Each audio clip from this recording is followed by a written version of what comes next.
बाबा रामदेव यांची Patanjali foods limited ही company तुम्हाला माहितीच असेल. या कंपनीच्या शेअर्समध्ये बुधवारी मोठी घसरण पाहायला मिळाली. बाजारात झालेल्या एका मोठ्या ब्लॉक डीलनंतर या कंपनीचे शेअर तब्बल 17% घसरून 52 आठवड्याच्या म्हणजे वर्षभराच्या नीचांकी पातळीवर आले. या शेअरचा आजचा जो भाव होता तो ₹328 आलेला होता. असं नक्की काय झालेलं आहे की या कंपनीचा शेअर जवळपास 17% पडला? तर या कंपनीच्या शेअरची मोठ्या प्रमाणामध्ये खरेदी विक्री झाली, ज्याला शेअर मार्केटमध्ये आपण ब्लॉक डील म्हणतो. जवळपास ₹355 या भावानं 195 कोटी रुपयांच्या या खरेदी विक्रीचा व्यवहार झाल्याचं आकडेवारीतून दिसून येत आहे. त्यामुळे या कंपनीच्या पुढील परफॉर्मन्सविषयी बाजारामध्ये वेगळी चर्चा सुरू झाली. आता या कंपनीमध्ये सर्वाधिक मोठा हिस्सा कोणाचा आहे? तर तो आहे LICचा, म्हणजे लाईफ इन्शुरन्स कॉर्पोरेशनचा, ज्या कंपनीकडे आपल्या प्रत्येक भारतीयाचे थोडे ना थोडे पैसे आहेतच. या LICकडे जवळपास 5% भागीदारी किंवा मालकी पतंजलीची आहे.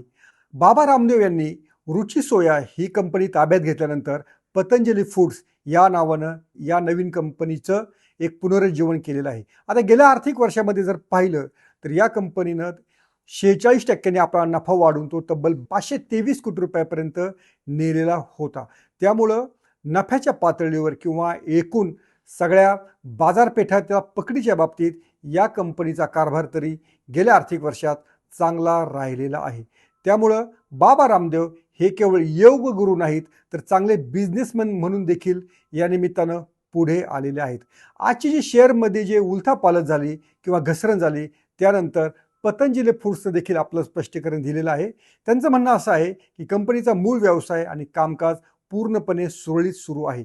गुंतवणूकदारांनी कोणत्याही अफवांवर विश्वास ठेवू नये, असं देखील आवाहन कंपनीच्या अधिकाऱ्यांनी केलेलं आहे.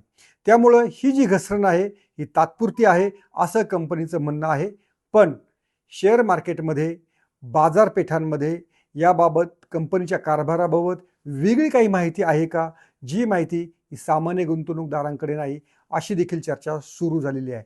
बघूया या पतंजलीच्या शेअर्सच्या भावामध्ये पुढच्या काही दिवसांमध्ये कशा प्रकारचा चढ उतार राहते आहे आणि कंपनीच्या या स्पष्टीकरणानंतर शेअर मार्केट देखील आता वाट पाहून आहे तो या 2026-27च्या आर्थिक वर्षाच्या पहिल्या तिमाहीच्या निकालाची.